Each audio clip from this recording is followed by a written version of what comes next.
Makina ng chainsaw! Ako sa kabilang globo natagos pa! Huwag nyo nang hanapin tong wala! Ang top 10 remarkable lines ni Tipsy D. Yan ang pag-uusapan natin ngayon, pero bago yon, iniimbitahan kita na i-like ang video na to bilang suporta at mag-subscribe ka na rin sa ating second channel. Madalas din tayo dyan mag-upload ng mga interesting content. At ang una sa ating listahan, ang makina ng chainsaw na unang beses nating narinig sa naging laban nila ni Balakid. Isa to sa pinakatumatak na linya nung gabi na to, at hindi lang yon dahil sa sobrang classic ng bara na to ay ilang beses pa ulit natin tong narinig mula sa kanya na tila ba naging signature lines na niya. Ito ang kabaliktaran ng pinauso na game mo dahil alam mo sa akin hindi ka okay, ikaw ay KO. Kasi puta ang lame mo. Kung si Tuchel pinasayaw ka sa platito, paano pa kaya sa utak malaplay? To, paglalaroan kita malaplay. Do, mga rounds mo may butas parang J. Ko, disgrasya aabutin pagkarinig mo ng brrrr dito sa lane ko. Pero hindi yun motor, ito ay mas brrrr, brrrr, brrrr. Makina ng chainsaw! Makina ng chainsaw! Para sa ikalawang pwesto, ang bara na wala na tong G na binanat niya kontra kay Flick G noong 2016 isa buhay tournament. Kompleto rekado sa battle rap ang inihain sa atin ni Flick G para sa tapatan nila, pero nagawa pa rin ito lamangan ni Tipsy D gamit ang mga unique at heavy bars na baon niya. Ito yung mga battle na pareho silang panalo pero dahil tournament to at kailangan may umabanting isa at si Tipsy D ang nakakuha nun. Eh di maglaro naman tayo ng mga salitang wala na yung G! Game! Pinauso mo yung mga tirang malayo sa kalaban. Kagagawan mo yun, G. Ngayon magkakaroon na ng tuon ang mga tugon. Ngayong wala na tong G. Nililito mo yung utak nila kung ano ang bara sa hindi. Pwes tapos na yon, G. Mawawala na ang gulo sa inyong ulo. Ngayong wala na tong G. At ikaw ay minaltrato. Pero dapat bang kaawaan tong G? Dahil alam naman natin na ang gapi ay api. Ngayong wala na tong G. At ako'y magpapakalasing sa tuwa. Kaya goodbye na lang, G. Dahil katumbas ng aking galak ay alak. Ngayong wala na tong G. Sunod, eto nakapaloob pa rin sa Tipsy D versus Flick G battle. Huwag nyo nang hanapin tong wala na linya ng ating bida. Napaka-solid ng pagkakabuo niya ng bara na to at madali itong natandaan ng mga taga-subaybay ng liga. Hanggang sa ikalawang yugto at semifinals ng torneo ay nagamit pa niya yung bara na to kontra kay J King at Looney. At sa tingin ko, ito rin sana yung gagamitin niyang signature lines o signature ender sa buong tournament kung hindi lang siya natisod sa hari ng tugma. Pero wag kayo dahil nga sa sobrang tumatak yung linya na to ay nagawang pa ito ni Looney ng sarili niyang bersyon at binanat pa niya ito mismo kay Tipsy D. Masasayang ang oras nyo sa linya, kakahanap sa wala.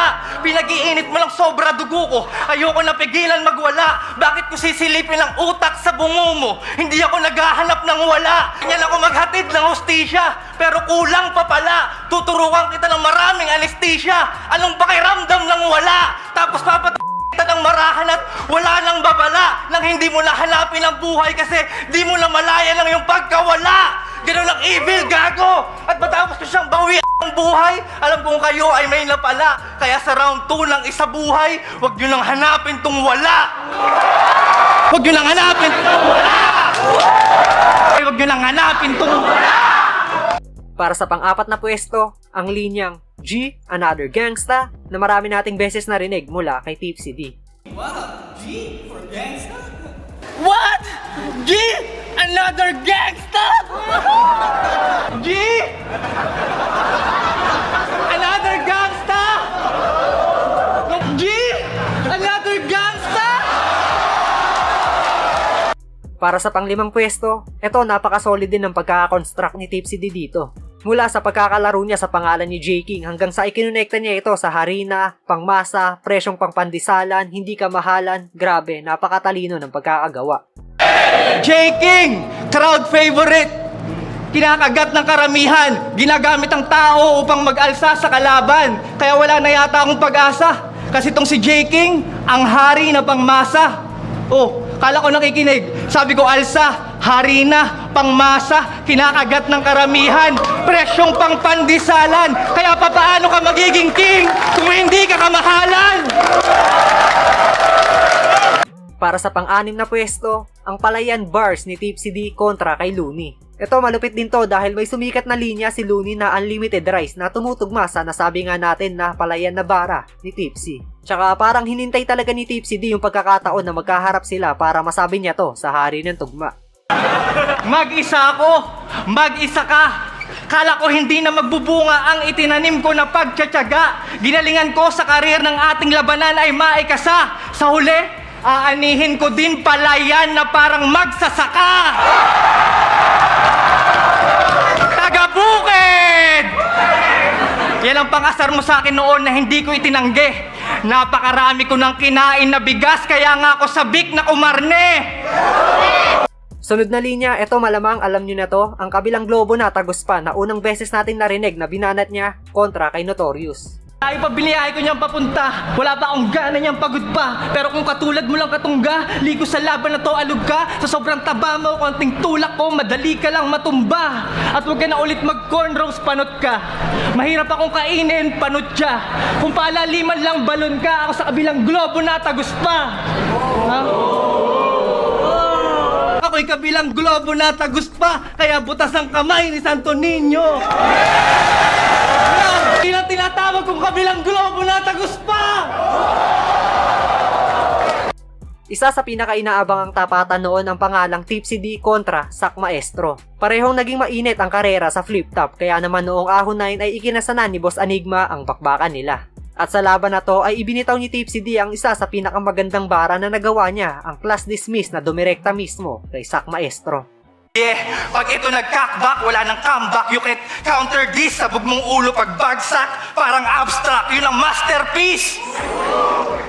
Ironic na yung tira ko'y walang mintis. Pero pagkatapos naman nun, you will be missed. Rest in peace, wala na yung maestro. Class dismissed! Para sa pangsyam na pahina, eto, rookie pa lang si Tipsy D ay nakitaan na agad siya ng potensyal na maging future ng liga dahil sa advance na pen game na ipinamalas niya sa atin. Dinumina niya yung kabuohang battle nila ni Tomahawk at mas lalo pa niya itong ibinaon nung binitaw niya yung huling 4-bar setup. Bilang rookie ay napakadaming nagulat sa ipinakita niya dito at maririnig pa nga sa video na binabansagan agad siyang Einstein kahit unang salang pa lang niya sa liga. Yo, isa lang dahilan neto pag natalo to, walang practice. Uwi ka kayo ng basa ng laway ko, parang mouthpiece. Ikaw ang magbibinyag ng unang panalo ko, John the Baptist. Pagkatapos nito, wala ka ng mukhang iharap sa tao, Jabberwockies!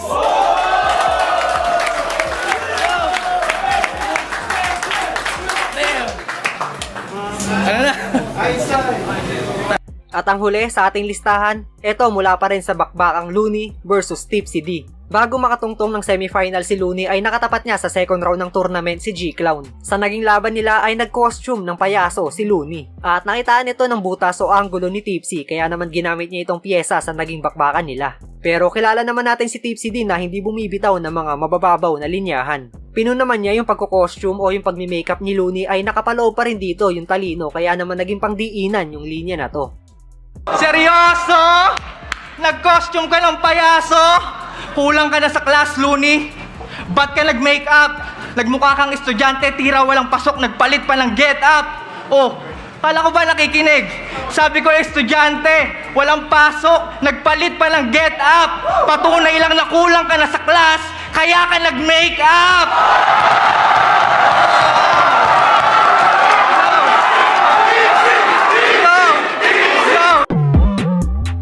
At ayan nga ang top 10 remarkable lines ni Tipsy D. Gusto ko lang sabihin na sariling opinyon ko lamang ito kaya maaaring yung iba sa inyo ay hindi sang-ayon sa 10 nabanggit. At bukas naman yung channel natin para sa opinyon ng bawat isa sa inyo kaya kung meron din kayong sariling opinyon ay pwede nyo yan i-comment sa ibaba at babasahin nating lahat yan.